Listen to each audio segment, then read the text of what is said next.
Hola a todos, bienvenidos a la video reseña de Emma, de Jane Austen, que tenía para el TBR de este mes de septiembre, y que, bueno, pues es un libro de lo que yo llamo romántica rural, ¿vale? Que sé que se tiene otros nombres y demás, pero a mí me encanta esta denominación, porque a diferencia de, pues, la manera de relaciones que había en las ciudades, en el campo era todo un poco distinto. Creo que el libro que más lo representa sería Orgullo y Prejuicio, de la propia Jane Austen, y Emma, pues, es algo similar, entre comillas, pero al mismo tiempo es totalmente diferente. ¿Vale? Emma fue escrito publicado más bien en 1815, desconozco cuándo lo escribió Jane Austen porque, bueno, pues su vida es muy interesante, aunque no voy a hablar ahora de ella, pero digamos que bueno, porque su vida tiene muchos vaivenes y demás, entonces es posible que lo hubiera escrito años antes y que lo publicara cuando buenamente pudiera. Recordad que entonces en la época, como era lógico, entre comillas, digo lo de lógico, ¿vale? Para la época que es, pues no era normal que una escritora pues fuera escritora, sino era pues una noble que podía sustentarse a sí misma. Entonces, bueno, pues digamos que era un caso excepcional, fue un caso excepcional Jane Austen y desde luego muy meritorio. Yo por lo menos cuando veo algo de su vida me parece increíble cómo fue capaz de salir adelante. Bueno, la historia, Emma, lógicamente la protagonista es Emma Woodhouse, uno de estos nombres curiosos que si lo pones en castellano te ríes un poco y dices, vaya, nosotros no tenemos ese tipo de apellidos, ¿no? O al menos no lo solemos poner así en los libros. Y yo creo que habla de su proceso de maduración. Me parece curioso porque luego veo, primero reviso un poco lo que yo he entendido del libro y después echo un vistazo a lo que hay por la Wikipedia.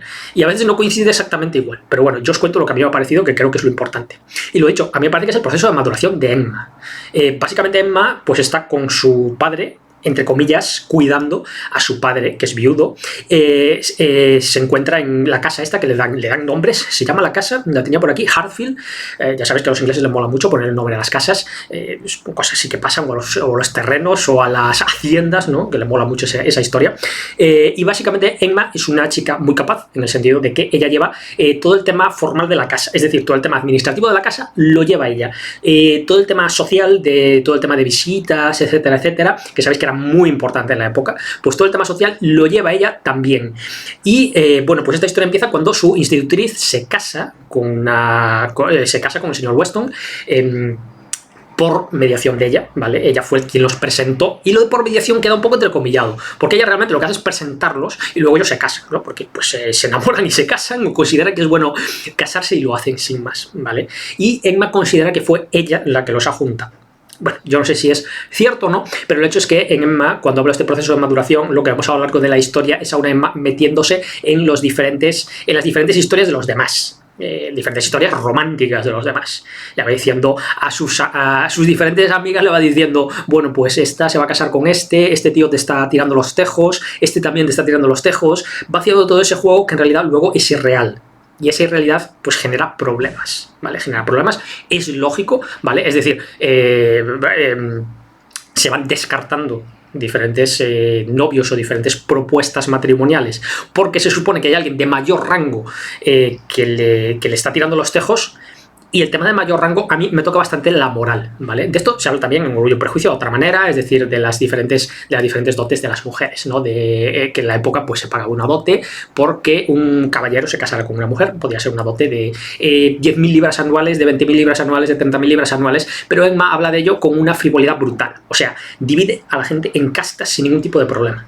Pero castas de decir, esta mujer es de 10.000 libras anuales, esta es de 20.000 libras anuales, tiene como, por así decirlo, todo muy dividido. Y no considera correcto que, alguien que tenga X hacienda, pues se vaya a casar con una mujer de 10.000 libras anuales, ¿vale? Digamos que el amor aquí, pues, queda muy mal, pero lo dicho, que es casta, pura casta, pero a lo bestia además. Por eso yo creo que hasta cierto punto, yo creo que hasta te cae mal Emma. Pero dices, joder, vamos a ver, esto es una chiquillada, ¿no? Y hasta cierto punto pues hay que mantenerlo, pero es una chiquillada. Y luego, por lo dicho, que cuando tiene diferentes propuestas, o cree que tiene diferentes propuestas una persona, pues dice, mira, a este ignórale, aunque sea alguien de éxito, aunque sea alguien que ha conseguido salir adelante por sí mismo, a este lo ignoras o mandas a paseo sus pretensiones y te concentras en las pretensiones ilusorias de alguien pues que es con una renta de 10.000 anual, de 20.000 anual o de lo que sea, da igual, siempre mirando hacia arriba. Lo dicho, lamentabilísimo, desde mi punto de vista es lamentabilísimo, pero yo creo que es la propia autora lo que está haciendo es hacer ver a Emma como una niñata, dicho sin ánimo de ofender ni nada, pero es así, y vamos viendo su proceso de maduración. Esto a mí me parece genial, porque además vamos viendo cómo Emma se va dando cuenta de los errores que ha cometido, No se lo dice todo el mundo, normalmente es George Knightley el que le dice, oye, pues esto es una cagada. Y tiene conversaciones con ella en ese sentido. Y dice, no deberías meterte en esto, aquí la has cagado muchísimo, tal persona, aunque sea una persona supuestamente por nobleza, que es una persona de bajo nivel, pero que luego pues es una persona que se ha currado a sí misma, es una persona que tiene proyección hacia el futuro, es una persona que tiene pasta para mantener una familia, joder, porque te metes en medio y le dices a alguien que no es la persona correcta. Como veis, estoy evitando esos nombres, los nombres de estas familias. Primero porque no los tengo apuntados, pero lo más importante es para no haceros el spoiler correspondiente cuando vosotros lleguéis y digáis, bueno, pues aquí va a meter mano, aquí no va a meter mano. Ya os digo que a mí me parece genial y sí se nota ese proceso de maduración y veis cómo poco a poco pues se va dando cuenta de los errores que ha cometido. De hecho, yo diría que hasta demasiado bestia, ¿no? Porque en un momento determinado ella llega a decir, ay, pero qué tonta era, que no me daba cuenta de estas cosas, ¿no? Y va, a ver, no se trata de eso, se trata de simple, pues una cuestión de maduración. Como digo, bueno, yo le llamo romántica rural a este tipo de novelas. Lo dicho, sé que tiene un nombrecillo concreto para los que suelen leer romántica, pero yo le llamo romántica rural. O sea, para mí me queda así porque estamos hablando de una zona de campo donde pues la gente tiene unas diversas haciendas, ¿no? Con sus historias. No se habla del proceso administrativo de las mismas, que sabéis que, bueno, pues había que tener pues diferentes cuestiones a lo largo del día a día, ¿no? Porque al fin y al cabo, pues estas haciendas esto pues tenían que rentar de alguna manera, ¿no? No era una hacienda de 10.000 libras al año porque sí, una hacienda pues que tenía sus campos, tenía sus bosques, tenía sus animales de granja, etcétera, etcétera, y por eso rentaba. Lo que pasa es que de eso no se habla en absoluto porque esto se centra solo en la romántica. Es un tema curioso porque en Anna Karenina sí se especifica brutalmente todo el tema de la agricultura, de la ganadería, etcétera, etcétera, que se hacía en Rusia en esa época, y de hecho uno de los personajes te está hablando constantemente de ello y pretende escribir un libro al respecto, y bueno, yo creo que eso está genial, ¿no? Pero bueno, en este caso lo evita por completo y ya está, que yo creo que, pues teniendo en cuenta cuál es el objetivo del libro, pues creo que es lo más sensato. Y como os decía, pues hay un personaje llamado George Knightley que pues constantemente le dice a Emma, en cuanto puede, tiene ocasión, le dice, mira, aquí la has cagado, aquí la has cagado, aquí la has cagado, y eso hace que ella, por un lado, reflexione en el momento que ve que efectivamente la ha cagado, eso está bien, creo que está bien, y por otro lado, pues que se vaya dando cuenta de que pues no todo es como lo pintan, ¿vale? Evidentemente, ella se quiere quedar en Hartfield, ella no quiere casarse, lo comenta en varias ocasiones, porque ella se quiere quedar en Hartfield cuidando a su padre, evidentemente su padre no va a abandonar Hartfield, su hacienda, ya sabéis que eso a veces es demasiado, hay demasiado orgullo en ese sentido, y dice, no, yo de aquí no me voy, y ella pues lo que pretende es cuidarle, dice, bueno, tenemos pasta, pues yo no tengo que casarme, ¿no?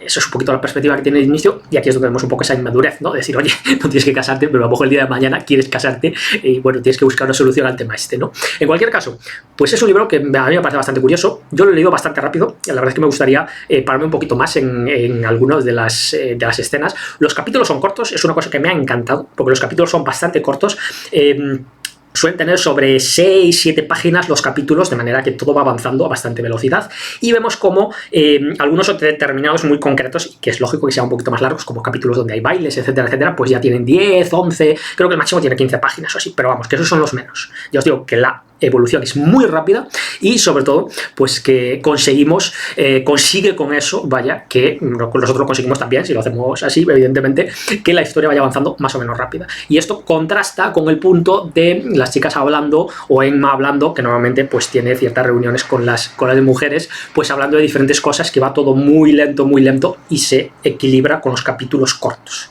de manera que aunque la cosa vaya lenta, vemos un avance, y un avance tangible, no te llega a aburrir. De todas formas, evidentemente no es Orgullo y Prejuicio, ¿vale? Aquí tenemos diferentes relaciones o diferentes relaciones románticas entre varios personajes, algunas más o menos sorpresivas, como se nos suele dar el punto de vista de Emma, pues vemos como algunas sorprenden. Porque para Emma es en plan, ¿cómo va a salir o cómo van a tener un casamiento esta persona que tiene una renta de 30.000 libras al año con una chica que no tiene ninguna? Y alucina, claro, se queda súper alucinada, dice, nada, eso, cuando alguien le comenta que es posible que haya un cierto cortejo, ella dice, no, eso es imposible, total y absolutamente imposible. Y de la misma manera, pues cuando ella quiere ver que hay algún tipo de cortejo, pues la simple amabilidad de alguien, de un hombre hacia una mujer o de una mujer hacia un hombre, pues ella lo ve como un intento de seducción, como si fuera, pues no sé, directamente una petición de matrimonio, cuando en realidad pues es simple amabilidad. En ese sentido, vemos como diferentes personajes también tienen cierta niñez, en el sentido de que pues prácticamente el enamoramiento de diferentes hombres es continuo. Cualquier detalle que puedan tener con ellas, pues creen que es un enamoramiento. Esto no es el caso de Emma, evidentemente, pero bueno, ella lo ve y de alguna manera, pues a partir de ahí se va dando cuenta de que quizás debería dar ella el ejemplo de madurez y evitar pues ese tipo de situaciones, ¿no?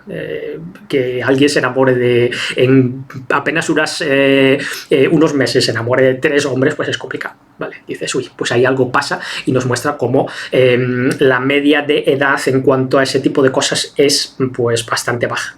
Por supuesto, lo dicho, es un personaje que es muy capaz en otro tipo de cosas, es decir, es muy capaz a la hora de administrar la casa, lo lleva ya perfectamente. A nivel social, pues entiende todo ese tipo de cosas, ya sabéis, la visita, el otro que tiene que visitar para aquí, el otro que tiene que dar un paseo para ir a visitar a no sé quién, pues todas esas convenciones sociales que me parecen súper sorprendentes y que pues ella lo sabe llevar al pie de la letra. Por eso tenemos ese gran contraste entre, pues por un lado, mucha capacidad y por otro lado, pues poquito entendimiento de otro tipo de cosas, lo cual hace un personaje bastante complejo y que funciona bastante bien. De todas formas, yo no comparto cuando llega al final y dice, ay, qué tonta he sido, que no me he enterado de la visa a la mitad. Dices, vale, pero evidentemente pues estamos hablando de que no se ha enterado porque tenía que madurar en ese aspecto. No pasa nada, todos lo hacemos, se llama vida, o sea que no hay mucho problema en ese sentido. Y bueno, pues lo dicho, a mí es un libro que me ha gustado. La gente se sorprende mucho de que yo lea libros de Jane Austen o que lea libros de romántica rural o cosas de estas. Personalmente creo que la romántica rural es más o menos lo que suele pasar en los universos de fantasía medieval o fantasía premedieval. Yo entiendo que en las zonas rurales lo que hay de romántica es precisamente este tipo de cosas, ¿no? Sé que muchas veces los universos fantásticos pues son bastante duros y sobrevivir en ellos pues ya es bastante complicado, pero para mí la sensación que yo tengo es esa, ¿no? De que al final las comunidades rurales de todos esos mundos fantásticos pues tienen algo muy similar a lo que escribe Jane Austen. Bueno, y otros autores, pero bueno, para mí empezar por Jane Austen y a partir de ahí pues vamos viendo. Y nada más, lo dicho, un libro que yo recomendaría, la verdad. Por supuesto, entiendo que Orgullo y Prejuicio está por encima, ¿vale? El arco de Emma pues es un arco bastante sensato, no se anda con alardes ni nada por el estilo, es un arco más o menos sencillo, y luego pues todos los casamientos que vamos viendo por el camino, todas esas relaciones que vamos viendo por el camino, algunas reales, otras irreales, pero todo eso que vamos viendo pues nos vale como para con pequeños arcos secundarios que ayudan pues a que la trama vaya evolucionando y a que veamos la evolución de la propia Emma. Y bueno, pues nada más, lo dicho, como digo siempre en estos casos, espero que os haya gustado y nos vemos en el próximo libro.